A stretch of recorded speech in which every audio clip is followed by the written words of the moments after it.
লাল টুকটুকে এই কৃষ্ণচূড়া ফুল দেখলে কার না ভালো লাগে। আমরা আসলে কৃষ্ণচূড়া ফুলের প্রেমে পড়ি, কিন্তু আমরা কখনোই জানি না আসলে এই গাছটা কোথায় লাগানো উচিত, কোথায় লাগানো উচিত না। আসো বন্ধুরা, আজকে আমরা দেখি কৃষ্ণচূড়া গাছ কেন আমরা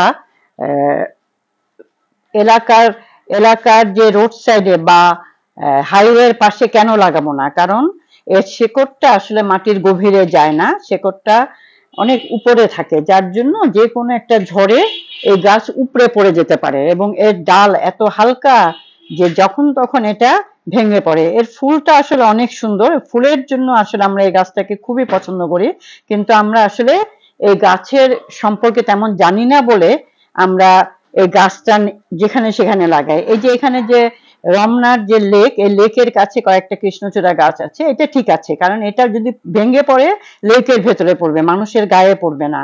এটা এমন কোনো জায়গায় লাগানো উচিত না যেটা মানুষের গায়ে পড়ে জানমালের ক্ষতি হতে পারে।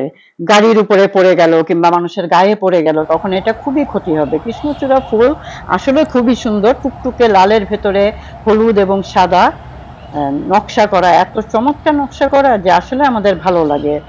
এবং এখন এটা অনেক বছর ধরে এখানে দেখে অনেক পাখি বান্ধব হয়ে গেছে। আমাদের দেশে অফিস আদালত, শিক্ষা প্রতিষ্ঠান, পার্ক, সড়ক, মহাসড়কের ধারে ও অন্যান্য স্থানে বিক্ষিপ্তভাবে ছোট বড় এবং কোনো কোনো স্থানে সুউচ্চ কৃষ্ণচূড়া চোখে পড়ে।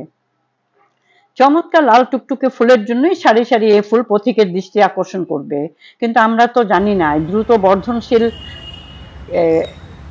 গাছটা আসলে হালকা কাঠের গাছ। ঝড়ঝঞ্ঝারে বাংলাদেশে এই গাছ লাগাতে হয় অনেক হিসেব করে, নইলে যখন তখন এই গাছ ভেঙে পড়ে মানুষের জানমালের ক্ষতি হতে পারে। এর বৈজ্ঞানিক নাম আসলে ডেলোনিক্স রেজিয়া, কারণ এটা আসলে এর আদি নিবাস হলো মাদাগাস্কার। খুব সম্ভবত 1812 সালে গাছটা মরিশাস থেকে একজন খ্রিস্টান ধর্মপ্রচারক নিয়ে এসে এ দেশে লাগিয়েছিলেন। এটা যদি সঠিকভাবে স্থাপন করা না হয় তাহলে ক্ষতির কারণ হতে পারে। আমরা বসুন্ধরা এলাকায় দেখেছি সারি সারি, একটা সময় চমৎকার দেখা যেত গাছগুলো, কিন্তু এখন গেলে আপনি দেখবেন এবড়ো থেবড়ো রাস্তা, ভাঙ্গা মানে রাস্তা ভেঙ্গে, ফুটপাত ভেঙ্গে গাছের শেকড় উঠে আসছে এবং যখন তখন ভেঙে পড়ছে। সুতরাং রাস্তার সাইডে কখনোই এই গাছ লাগানো যাবে না। ফুটপাত ও রাস্তা ভেঙে গাছ কোনো মতে ধুকে ধুকে টিকে থাকে। ভঙ্গুর শাখাগুলো ভেঙে যখন তখন প্রাণের জন্য হুমকি হতে পারে। আমরা একজন শিল্পীকে হারিয়েছিলাম ধানমন্ডিতে, এই গাছ উপড়ে পড়ে তার মৃত্যুর কারণ হয়েছিল।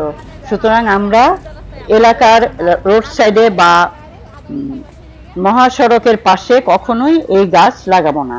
এই গাছ আমরা লাগাতে পারি মাঠে, বড় মাঠের এক সাইডে বা পার্কে, বিভিন্ন বড় গার্ডেনে আমরা লাগাবো। ধন্যবাদ বন্ধুরা।